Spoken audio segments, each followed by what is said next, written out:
할렐루야. 우리 옆 사람하고 인사 한번 합시다. 은혜 받읍시다. 은혜 받읍시다. 할렐루야. 은혜 받으면 삽니다. 은혜 받아야 돼요. 일주일이 더 지나다 보니 많이 메마르죠. 하나님의 은혜가 풍성하게 부어진다면 얼마나 좋을까요? 매일마다 기도하고 매일마다 말씀을 묵상하며 하나님의 은혜를 구하고 그렇게 살아도 금요일쯤 되면 메마름이 느껴져요. 풍성했던 하나님의 은혜가 어디로 갔나 느껴질 때가 많습니다. 그래서 또 금요 성령 집회 또 다들 나오신 줄로 믿습니다. 나와서 하나님께 은혜를 구하고 부르짖고 기도하면 또 채워지는 것 같아요. 주일은 말씀으로 이렇게 충만하게 채워지지만 또 금요 성령 집회는 우리가 하나님의 은혜를 구하면서 부르짖고 기도하니 은혜가 풍성하게 채워지는 것 같습니다. 할렐루야. 오늘 또 계속 기도하고 싶은 걸 그냥 또 말씀을 나누기 위해서 기도를 멈췄습니다. 오늘은 은혜 시리즈 말씀 20번째, 실패자를 새롭게 하는 용서의 은혜, 이런 제목의 말씀입니다. 용서가 없다면 어떻게 될까요? 우리는 다 지옥에 떨어지고 말았을 겁니다. 용서가 참 좋은 거예요. 하나님께서는 실패한 다윗에게 찾아오셔서 새롭게 살아갈 수 있도록 은혜를 베풀어 주셨습니다. 특별히 용서의 은혜를 베풀어 주신 거예요. 용서받은 거, 여러분 이거 은혜고 축복입니다. 저와 여러분도 용서받았어요. 예수를 믿음으로 우리는 용서를 받았습니다. 오늘 우리가 읽은 본문은 다윗의 생애 가운데서 가장 부끄러운 그런 사건일 것입니다. 다윗이 그의 부하 장수의 아내 밧세바를 간음한 사건입니다. 이것은 다윗의 생애를 가장 수치스럽게 만들었어요. 이 사건으로 인해서 다윗의 삶이 크게 기울어 버리게 되고 또 마귀가 틈을 타게 됨으로 인해서 다윗의 삶에 많은 고난이 찾아오게 됩니다. 암논이라고 하는 아들이 다윗의 아들이 있거든요. 그런데 다윗의 딸 다말을 강간을 해버려요. 그거에 화가 난 다말의 오빠였던 압살롬이 암논을 죽이게 됩니다. 이게 그 집이, 다윗의 집이 엉망진창이 돼버리는 거예요. 음란의 영이 흐르죠. 살인의 영이 흐르죠. 결국 압살롬이 어떻게 합니까? 반역을 일으키는 거예요. 아버지를 몰아내고 자기가 왕이 되겠다고. 모든 그런 단초를 다윗이 제공을 했어요. 다윗이 밧세바를 간음함으로 인해서 그의 삶에 많은 고난들이 찾아왔다는 거예요.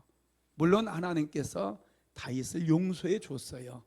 그럼에도 불구하고 마귀가 틈을 타게 되니 그 자녀들에게 그런 어둠의 영들이 역사하게 되고 하나님께서 굉장히 싫어하는 그런 음란죄 또 살인의 죄까지 내려가게 되었다는 거죠. 여러분, 그러면 하나님께서 왜 이런 다윗의 수치스러운 이야기, 정말 다윗이 숨기고 싶은 그런 이야기 아닙니까? 다윗 하면 정말 신실한 믿음의 사람이고 만군의 여호와의 이름으로 나아가서 골리앗을 물맷돌 하나로 쓰러뜨렸던 위대한 믿음의 사람이잖아요. 하나님 마음에 합했던 사람이잖아요. 그런 다윗이 하나님 앞에 범죄한 이야기, 간음했던 이야기, 그런 이야기를 왜 성경에 기록해 놓았을까요? 사도 바울은 고린도전서 10장 11절에서 이렇게 얘기를 합니다. 한번 읽어봅시다. 그들에게 일어난 이런 일은 본보기가 되고 또한 말세를 만난 우리를 깨우치기 위하여 기록되었느니라. 놀랍죠? 성경에 다윗의 수치스러운 죄의 이야기가 기록된 이유는 이런 일이 우리의 본보기가 되어서 우리로 하여금 죄를 멀리하게 하고 또 말세를 만난 우리를 깨우치기 위해서라는 거예요. 죄에 대한 경각심을 갖게 하기 위함이라는 것이죠. 여러분, 다윗의 실패를 통해서 우리는 배워야 된다는 거예요. 깨달음이 있어야 된다는 거예요. 성경을 읽을 때 그냥 읽으면 안 된다는 거죠.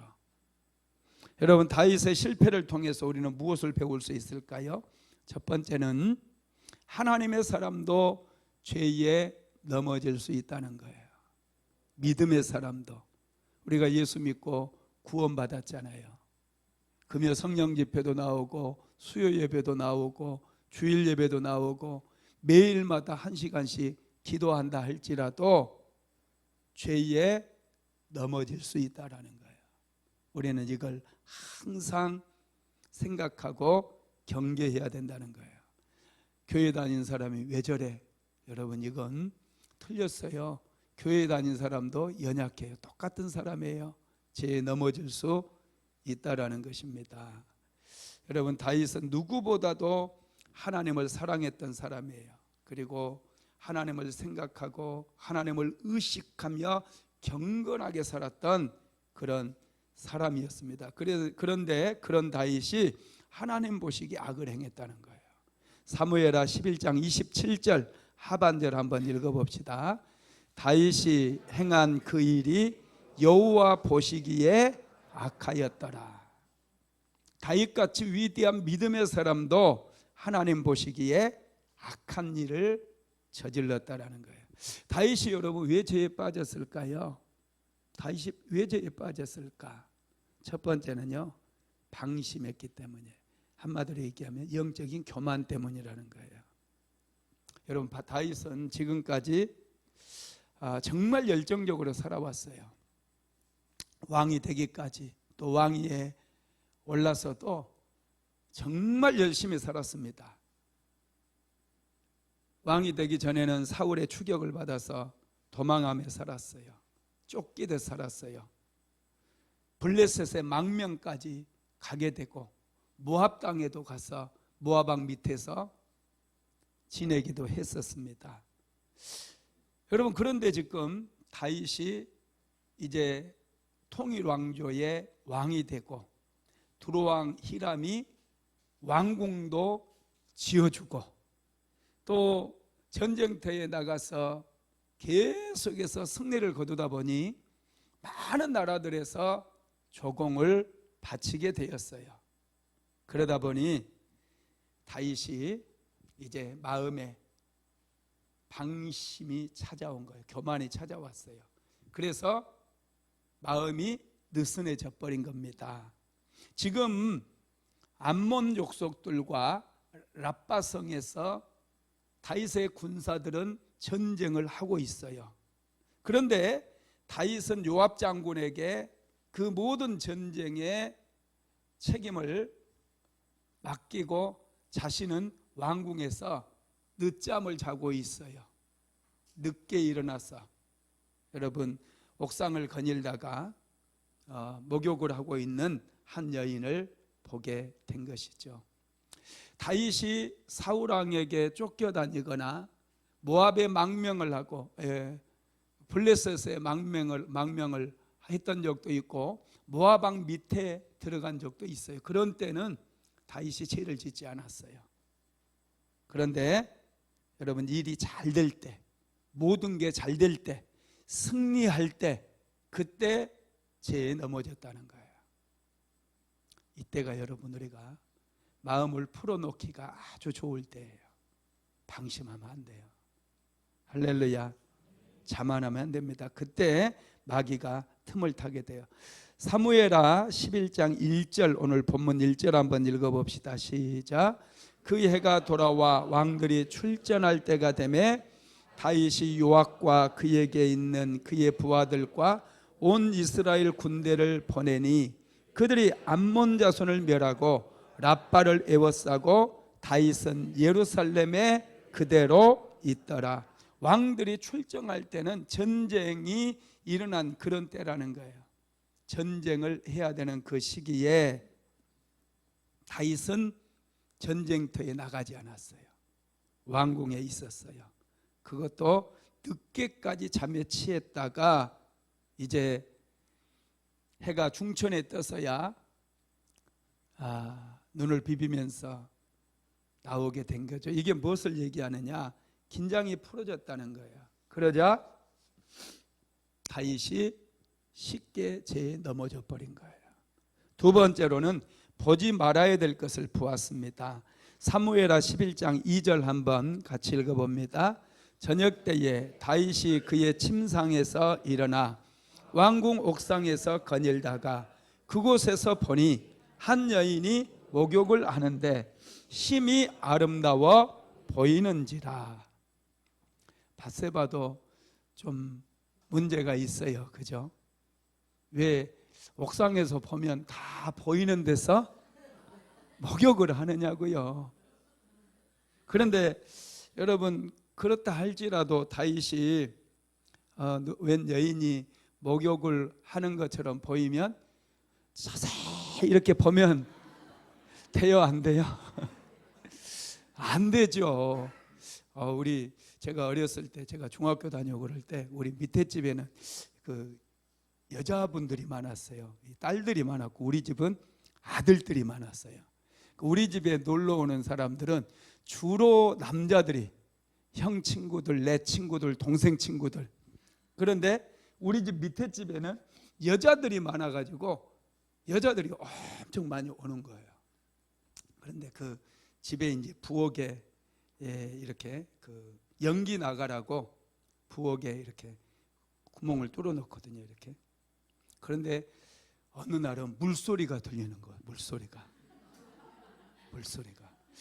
이게 무슨 소린가 봤더니 목욕을 하고 있는 여인이 보여요.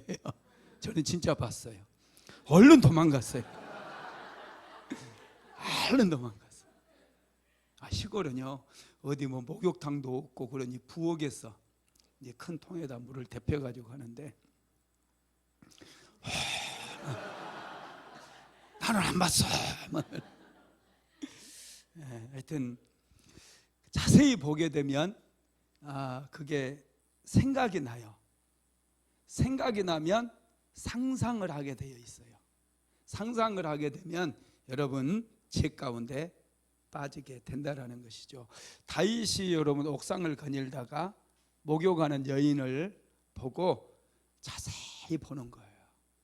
아담과 하와가 왜 죄를 범했느냐? 보는 것 때문에 죄를 범했거든요. 선악과를 보니까 보암직도 하고 먹음직도 하고 지혜롭게 할 만큼 탐스럽게 보이는 거예요.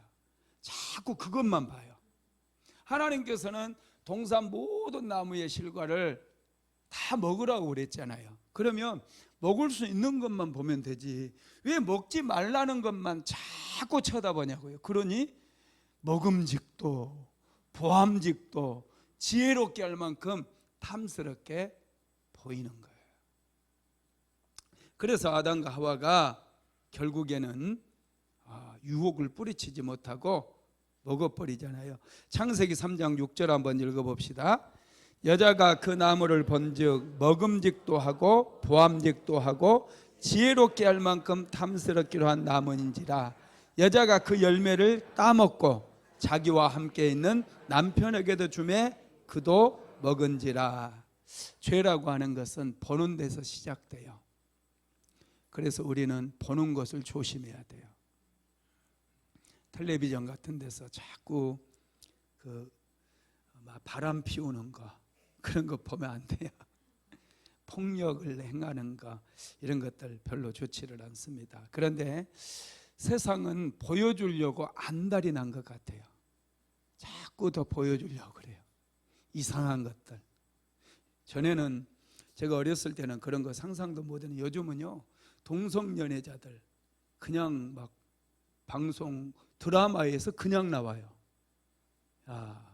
보지 마세요. 드라마 안 봐도 잘 삽니다. 할렐루야. 네, 다윗은 밧세바가 모욕하는 것을 보고 생각을 하게 되죠. 그리고 다윗이 저 여자가 누구인가 알아보라고 사람을 보내요. 저 여자가 누군가. 그래서 알아보고 온 사람이 그 여인은 지금 암몬과의 전쟁에서 전쟁을 치르고 있는 우리아라고 하는 장수의 부인입니다. 이렇게 얘기를 해줬어요. 그러면 왕이라 할지라도 이 여자는 유부녀구나. 그죠? 유부녀고 임자가 있어요. 남편이 있는 여자고, 그리고 특별히 다윗을 위해서 목숨을 걸고 싸우는 그 사람의 아내라는 거예요. 정보원이 이것 다 정보 수집해가지고 다윗에게 알렸어요, 안 알렸어요? 알려줬어요. 그러면 다윗이 어떻게 해야 됩니까? 멈춰야죠. 안 돼. 멈춰야 돼요. 그런데 다윗이 멈추지 않고 여자를 데려와라 그래요. 분명히 유부녀인 줄 알고, 분명히 자기를 위해서 생명을 바쳐서 싸움터에 나가 싸우고 있는 우리아의 아내라는 거, 충성된 장군인 우리아의 아내인 것을 알고도 그 여자를 왕궁으로 불러서 제 속으로 빠져 들어갔다라는 거예요. 여러분, 이거 우리가 분명히 알아야 돼요. 어떤 일정한 위치에 올라가게 되면 이렇게 여러분 죄를 쉽게 범할 수 있어요. 그래서 그렇게 잘 나갔던 사람 도지사 안 어떤 분도 한 방에 떨어졌잖아요. 또 서울 시장 하셨던 왜 박신가? 나도 박신데 하여튼 그분도 그렇게 되고, 참 그분들 다들 훌륭하신 분들이잖아요. 아주 인격도 훌륭하신 분들이 또 아니라고 하신 분들도 있을 것이고, 하여튼 제 생각이에요. 나름 저는 그분이 쓴 책도 좀 읽어보고 그랬더니 상당히 또 괜찮은 분이더라고요. 그런데 그런 유혹을 뿌리치지 못하고 유혹에 넘어가서 죄를 지어버린 거예요. 이 죄는 무너뜨려 버립니다. 다윗 역시도 죄에 넘어가 버렸어요. 그런데 성경에 나와 있는 믿음의 사람들이 죄에 빠지는 모습을 보면 그 죄를 짓기 전 앞뒤에 기도가 없어요. 기도를 안 해요. 다윗이 하나님의 사람이고 신실한 하나님의 사람인데 앞뒤에 기도가 없습니다. 여러분, 죄는 처음에 끊어버리지 못하면 습관이 돼요. 습관이 되면 이게 인격이 되고 우리의 운명을 우리 인생을 파괴해버린다는 것입니다. 죄는 뭐가 부족해서 짓는 게 아니에요. 죄는 뭐가 결핍되어서 짓는 게 아니라는 거예요. 욕심 때문에 짓는 거예요. 탐욕, 욕망. 야고보서 1장 15절 한번 읽어봅시다. 시작. 욕심이 잉태한 즉 죄를 낳고 죄가 장성한 즉 사망을 낳느니라. 사람이 죄를 짓는 것은 하나같이 욕심 때문이에요. 자기를 다른 사람에게 잘 보이기 위해서 거짓말하고, 욕심 때문이에요. 자기의 욕구를 채우려고 다른 사람을 쉽게 생각하고 속이고 간음하고. 여러분, 이게 전부 욕심에서 오는 거예요. 부족해서가 아니에요. 자기 아내가 없어서가 아니에요. 다윗이 아내가 없습니까? 부인이 4명이나 돼요. 그런데도 이 욕심 때문에 죄를 짓게 되는 거예요. 세 번째, 유혹이 왔을 때 도망치지 않았기 때문에 다윗이 죄에 빠졌어요. 유혹이 올 때는 유혹과 맞서서 싸우려고 하면 안 돼요. 하나님, 저 음란한 여인에게서 음욕을 품지 아니하도록 주여 지켜주시옵소서, 나를 지켜주시옵소서, 이렇게 기도한다고 이 죄를 이길 수 있는 게 아니에요. 현장을 빨리 벗어나야 돼요. 환경으로부터 도망을 쳐야 된다는 거예요. 요셉은 엄청나게 경건한 사람이었잖아요. 하나님과 늘 함께 했던 사람이었잖아요. 그런데 요셉의 삶에도 유혹이 찾아와요. 보디발의 아내가 요셉을 보고 그냥 뿅 가는 거예요. 젊죠, 잘생겼죠. 야, 우리 청년들 잘생긴 청년들이 많은데 눈길 주지 마세요. 하여튼 요셉은 그때 유혹이 들어왔을 때 옷을 벗어놓고라도 옷 잡아 막 당기니까 그 자리를 도망을 쳤어요. 창세기 39장 12절 읽어봅시다. 그 여인이 그의 옷을 잡고 이르되 나와 동침하자. 그러나 요셉이 자기 옷을 그 여인의 손에 버려두고 밖으로 나가매 요셉이 도망친 거예요. 현장을 빨리 벗어난 거예요. 죄의 현장에 머물러 있으면 안 돼요.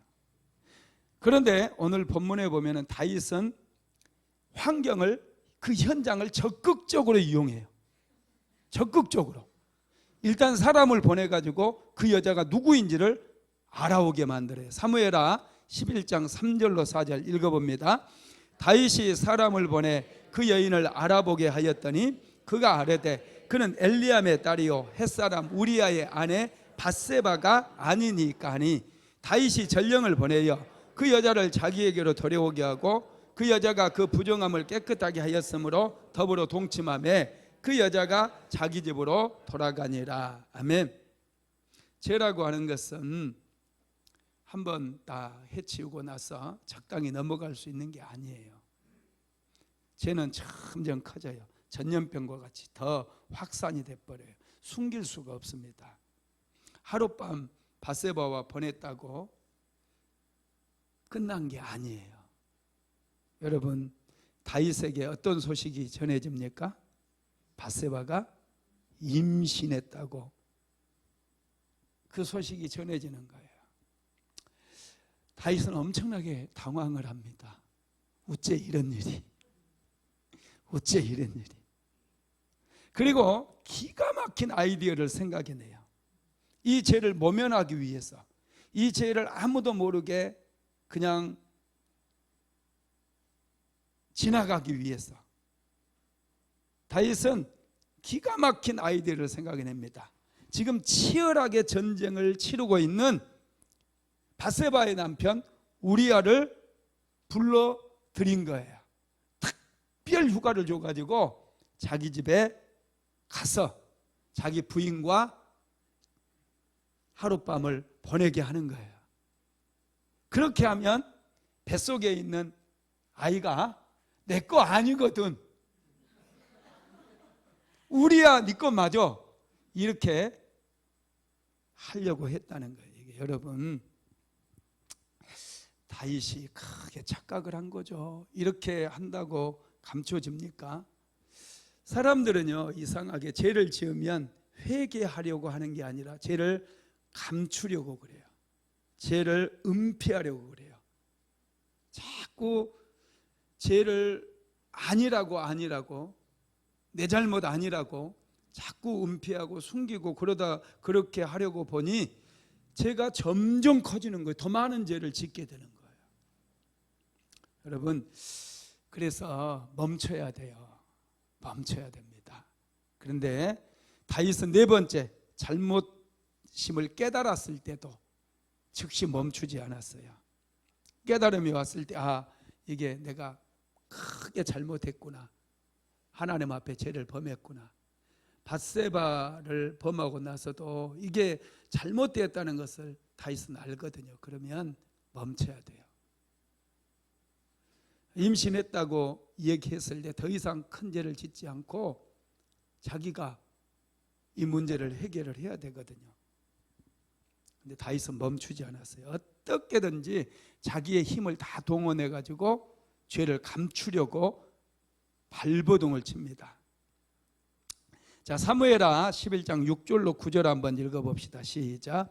다윗이 요압에게 기별하여 햇사람 우리아를 내게 보내라 하며 요압이 우리아를 다윗에게로 보내니 우리아가 다윗에게 이르매 다윗이 요압의 안부와 군사의 안부와 싸움이 어땠는지를 묻고 그가 또 우리아에게 이르되 내 집으로 내려가서 발을 씻으라 하니 우리아가 왕궁에서 나가매 왕의 음식물이 뒤따라 가니라.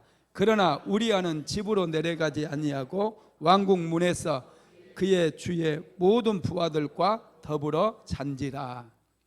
다윗이 참 시치미를 잘 떼요, 그죠? 요압은 잘 지내? 그래. 군사들은 어때? 그래. 지금 암몬과 싸우느라고 너 수고 되게 많았지? 근데 우리가 지금 일방적으로 이기고 있는가 밀리고 있나? 그래. 어우, 잘했어.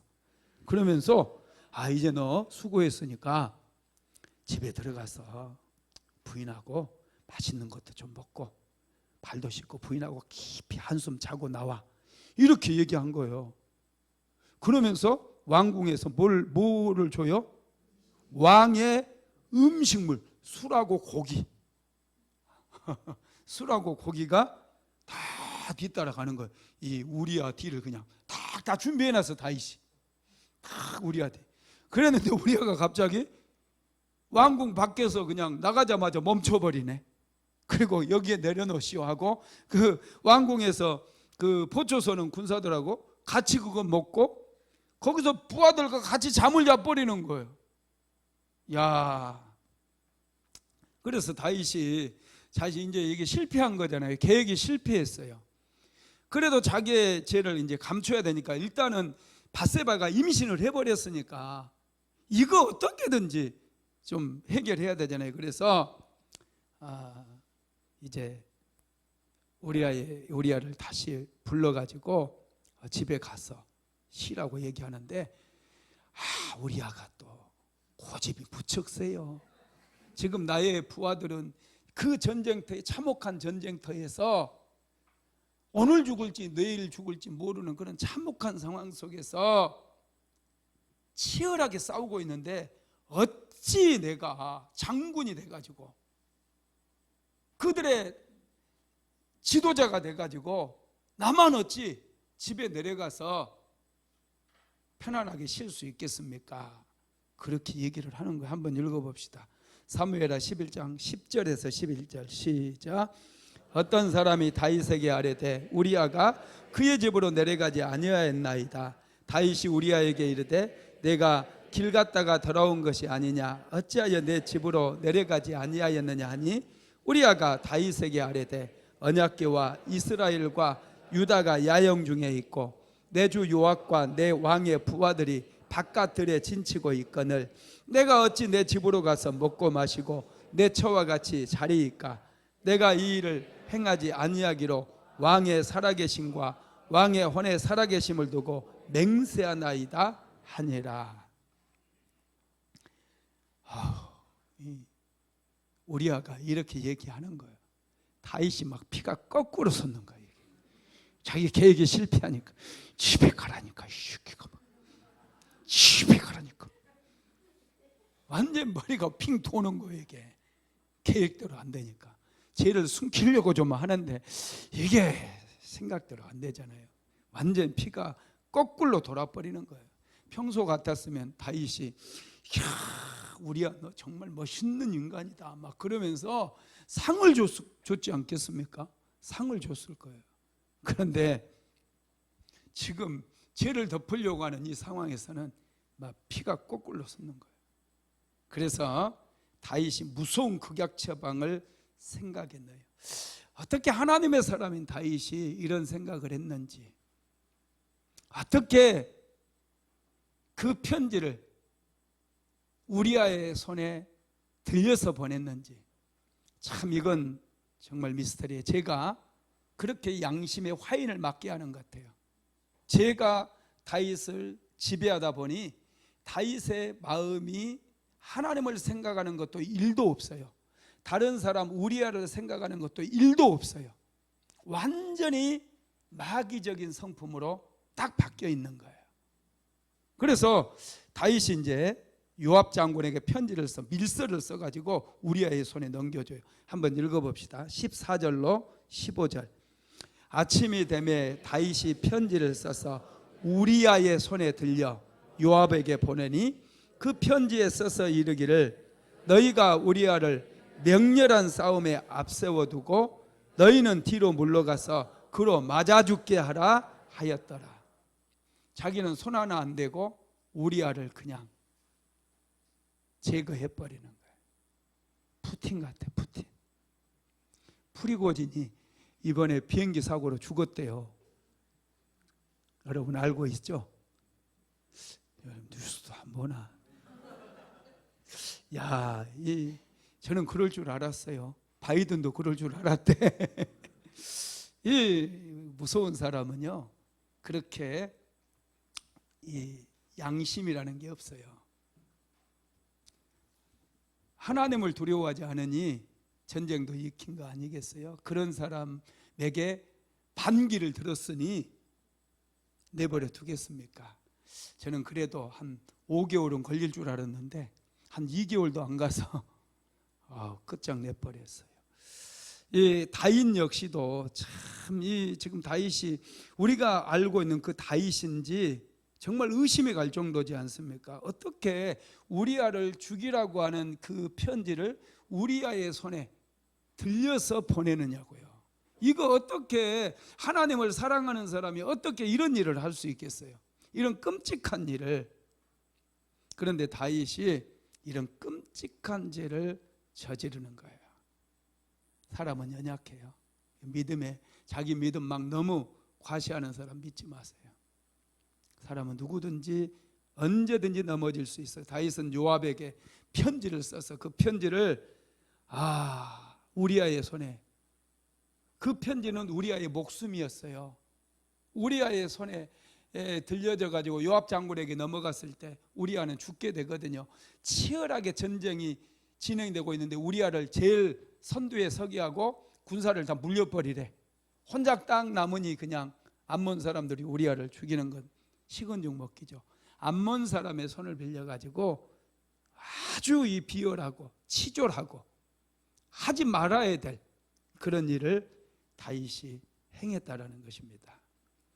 다윗은 자신의 죄를 감추기 위해서 다른 사람의 손을 빌려서 밧세바의 남편 우리아를 죽였어요. 그리고 이제 과부가 된 밧세바를 데려와서 자기의 부인으로 삼습니다. 사무엘하 11장 25절로 27절 같이 읽어봅니다. 시작. 다윗이 전령에게 이르되 너는 요압에게 이같이 말하기를 이 일로 걱정하지 말라. 칼은 이 사람이나 저 사람이나 삼키느니라. 그 성을 향하여 더욱 힘써 싸워 함락시키라 하여 너는 그를 담대하게 하라 하니라. 우리아의 아내는 그의 남편 우리아가 죽었음을 듣고 그의 남편을 위하여 소리내어 우니라. 그 장례를 마침에 다윗이 사람을 보내어 그를 왕궁으로 데려오니 그가 그의 아내가 되어 그에게 아들을 낳으니라. 다윗이 행한 그 일이 여호와 보시기에 악하였더라. 모든 일이 하나님 보시기에 악한 일이었어요. 악한 일이었다는 거예요. 다윗은 이렇게 우리아를 제거함으로 인해서 완전 범죄가 이루어졌다고 생각했어요. 죄가 완벽하게 해결되었다고까지 생각했어요. 여러분, 그런다고 죄가 없어집니까? 사람은 속일 수 있을지 모르지만 하나님은 속일 수 없어요. 하나님께서 전부 다 보고 계셨다라는 것입니다. 여러분, 그렇습니다. 죄는 내가 덮는다고 덮어지는 게 아니고 내가 내 방법으로 해결한다고 해결되는 게 아니에요. 죄는 하나님께서 처리해 주셔야 돼요. 하나님만이 우리 죄 문제를 해결해 줄 수 있습니다. 숨겨둔다고 덮어둔다고 사라지지 않습니다. 여러분, 이 모든 일을 하나님께서 보셨다는 거예요. 그래서 27절 하반절에서 다윗이 행한 그 일이 여호와 보시기에 악하였더라, 이렇게 말씀했어요. 하나님 보시기에 너무 악했다는 거예요. 두 번째로 하나님께서는 실패한 사람에게도 은혜를 베풀어 주신다는 거예요. 이게 중요해요. 다윗이 정말 큰 죄를 범했거든요. 사울 왕보다도 더 큰 죄를 범했어요. 강간죄를 범했고 사람을 살인하는 살인죄를 범했어요. 정말 이 범죄는 하나님 보시기에, 여호와 보시기에 악했다고 말씀하고 있어요. 그럼에도 불구하고 하나님께서는 다윗을 용서해 주십니다. 다윗이 죄를 다 묻어버리고 덮어버리고 다윗은 잊어버렸어요. 평범하게 일상을 살았어요. 그런데 하나님께서 이제 나단 선지자를 다윗에게 보내게 되죠. 범죄한 다윗이 이제 하나님의 사람으로 다시 회복되는데, 첫째는 나단 선지자가 다윗을 책망해요. 하나님께서 나단 선지자를 보내십니다. 사무엘하 12장 1절로 4절 한번 읽어봅시다. 시작. 하나님께서 나단을 다윗에게 보내시니 그가 다윗에게 가서 그에게 이르되, 한 성읍에 두 사람이 있는데 한 사람은 부하고 한 사람은 가난하니 그 부한 사람은 양과 소가 심이 많으나 가난한 사람은 아무것도 없고 자기가 사서 기르는 작은 암양 새끼 한 마리뿐이라. 그 암양 새끼는 그와 그의 자식과 함께 자라며 그가 먹는 것을 먹으며 그의 잔으로 마시며 그의 품에 누움으로 그에게는 딸처럼 되었거늘 어떤 행인이 그 부자에게 오매 부자가 자기에게 온 행인을 위하여 자기 양과 소를 아껴 잡지 아니하고 가난한 사람의 양 새끼를 빼앗아다가 자기에게 온 사람을 위하여 잡았나이다 하니. 나단 선지자가 다윗을 찾아가서 지금 비유로 얘기를 하고 있어요. 부자와 가난한 사람인데 부자에게는 많은 양떼들이 있고 가난한 사람에는 한 마리 양떼가 있대. 양 한 마리가 있는 거야. 한 마리가. 그 양을 가난한 사람은 가족처럼 여기고 상에서 같이 먹고 마시는 것도 물도 같이 같은 잔으로 마시고 마치 딸처럼 소중하게 그 양 한 마리를 키웠는데, 그 부잣집에 한 손님이 오니까 자기 양이 아까워서 가난한 집 양을 빼앗아다가 그 양을 잡아가지고 손님을 대접했다는 거예요. 이 얘기를 들은 다윗이요 완전 펄펄 뜁니다. 아니 이렇게 고약한 부자가 있나? 그놈 당장 끌고 와라. 이놈 당장 끌어다가 주리를 틀어야 된다. 팍 다윗이 이런 못된 놈은 여호와의 이름으로 반드시 죽여야 된다. 막 이렇게 얘기를 하는 거예요. 한번 읽어볼까요? 사무엘하 12장 5절로 6절 시작. 다윗이 그 사람으로 말미암아 노하여 나단에게 이르되 여호와의 살아계심을 두고 맹세하노니 이 일을 행한 그 사람은 마땅히 죽을 자라. 그가 불쌍히 여기지 아니하고 이런 일을 행하였으니 그 양새끼를 4배나 갚아주어야 하리라 한지라. 아멘. 여호와의 살아계심으로 맹세까지 해요. 누가요? 다윗이. 자기가 지금 이런 여호와의 이름을 참 부를 그런 자격이 없잖아요 지금. 그런데 여호와의 이름으로 여호와의 살아계심을 두고 맹세하면서 이 일을 행한 그 사람은 마땅히 죽을 자라는 거예요. 그럼 당장 끌고 와라. 물고를 내버리겠다. 막 이렇게 얘기하는 거예요. 야, 지금 나단 선지자 얘기가 다 끝나기도 전에 다윗이 먼저 흥분해가지고 얘기를 하는 겁니다. 여러분, 제3자의 입장에서 보니 이 죄는 죽어 마땅할 죄잖아요. 그렇습니다. 우리도 제3자의 입장에서 보면 우리가 살아오고 있는 또 우리가 짓고 있는 이런 죄들을 보면은 이거 굉장한 죄예요. 사람은 자신에게는 굉장히 관대하지만은 다른 사람에게는 엄격하죠. 그래서 나단 선지자가 다윗을 향해서 외치는 거예요. 바로 당신이 그 사람이라는 거예요. 그 부자라는 거예요. 한번 읽어봅시다. 사무엘하 12장 7절에서 12절 시작. 나단이 다윗에게 이르되 당신이 그 사람이라. 이스라엘의 하나님 여호와께서 이와 같이 이르시기를 내가 너를 이스라엘 왕으로 기름 붓기 위하여 너를 사울의 손에서 구원하고 내 주인의 집을 내게 주고 내 주인의 아들을 내 품에 두고 이스라엘과 유다 족속을 내게 맡겼느니라. 만일 그것이 부족하였을 것 같으면 내가 내게 이것저것을 더 주었으리라. 그러한데 어찌하여 내가 여호와의 말씀을 업신여기고 나 보기에 악을 행하였느냐. 내가 칼로 햇사람 우리아를 치되 암몬 자손의 칼로 죽이고 그의 아내를 빼앗아 내 아내로 삼았도다. 이제 내가 나를 업신여기고 햇사람 우리아의 아내를 빼앗아 내 아내로 삼았은즉 칼이 내 집에서 영원토록 떠나지 아니하리라 하셨고 여호와께서 또 이와 같이 이르시기를 보라 내가 너와 내 집에 재앙을 일으키고 내가 내 눈앞에서 내 아내를 빼앗아 내 이웃들에게 주리니 그 사람들이 내 아내들과 더불어 백주에 동참하리라. 너는 은밀히 행하였으나 나는 온 이스라엘 앞에서 백주의 일을 행하리라 하셨나이다 하니. 바로 당신이 그렇게 아주 못된 사람이라고, 죽어 마땅한 죄인이라고 나단 선지자가 다윗을 책망을 했어요. 엄청난 책망이죠. 나단 선지자도 참 대단한 분 같아요. 죄를 지적하기가 참 어렵잖아요. 그런데 나단 선지자는 하나님의 말씀을 정확하게 다윗에게 전합니다. 하나님께서는 다윗의 죄를 다 알고 계셨어요.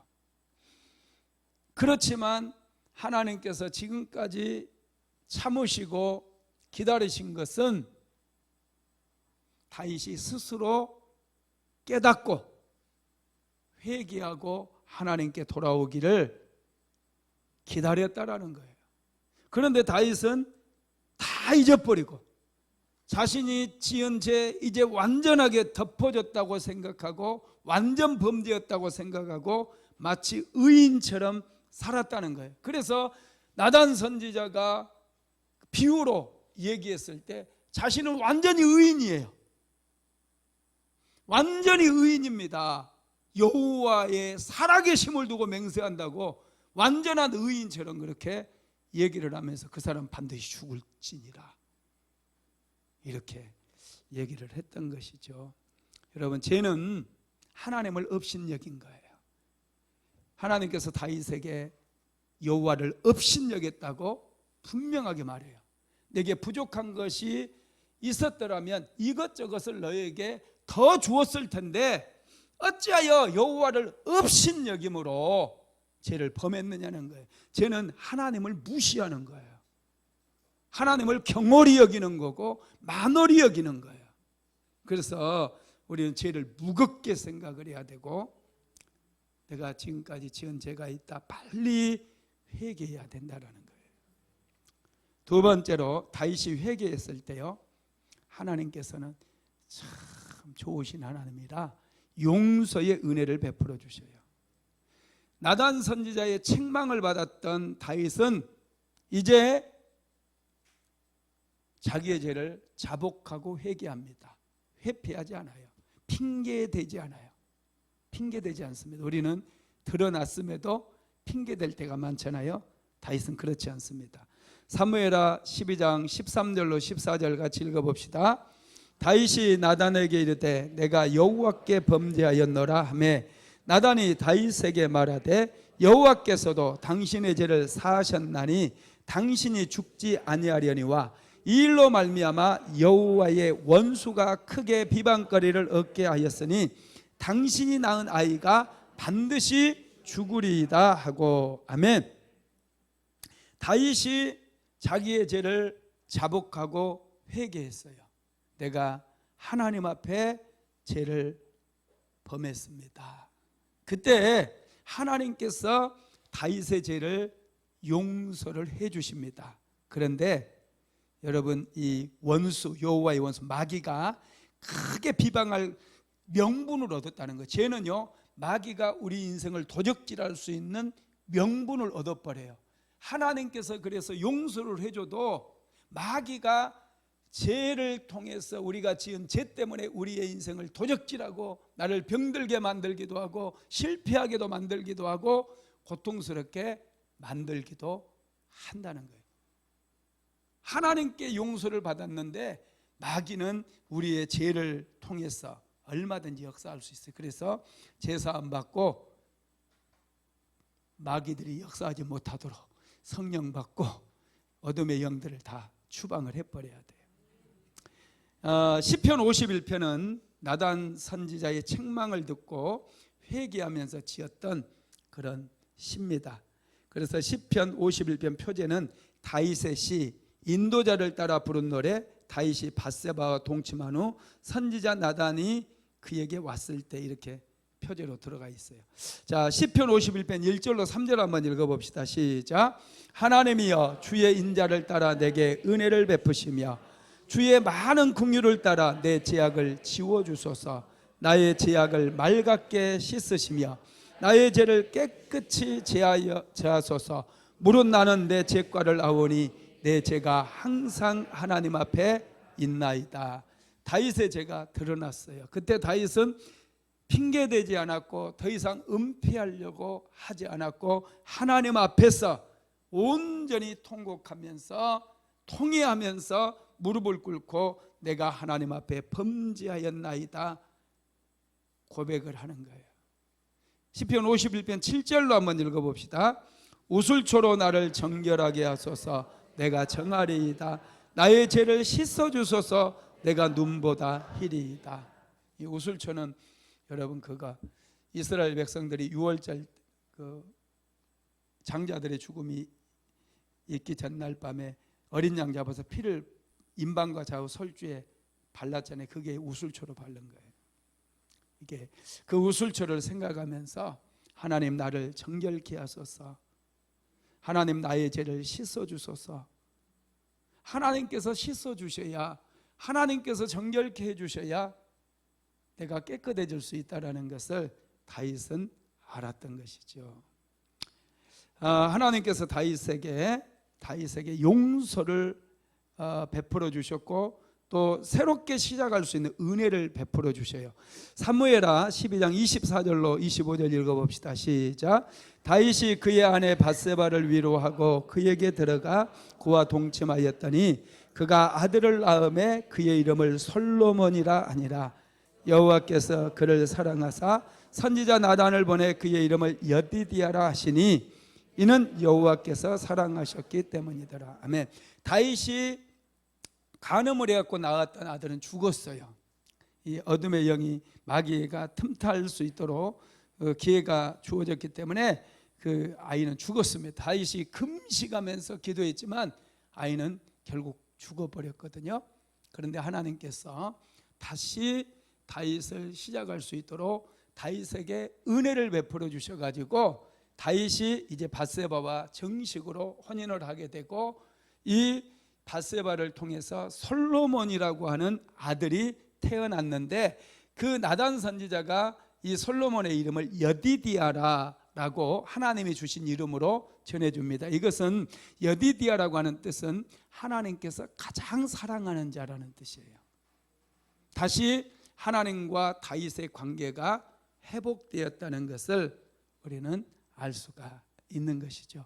혹시 죄를 범했다 할지라도 우리가 하나님 앞에 통회하며 자복하고 회개하게 되면 하나님께서 우리를 용서해 주시고 우리로 하여금 새롭게 출발할 수 있도록 은혜를 베풀어 주신다는 사실을 믿으시기를 주님의 이름으로 축복합니다.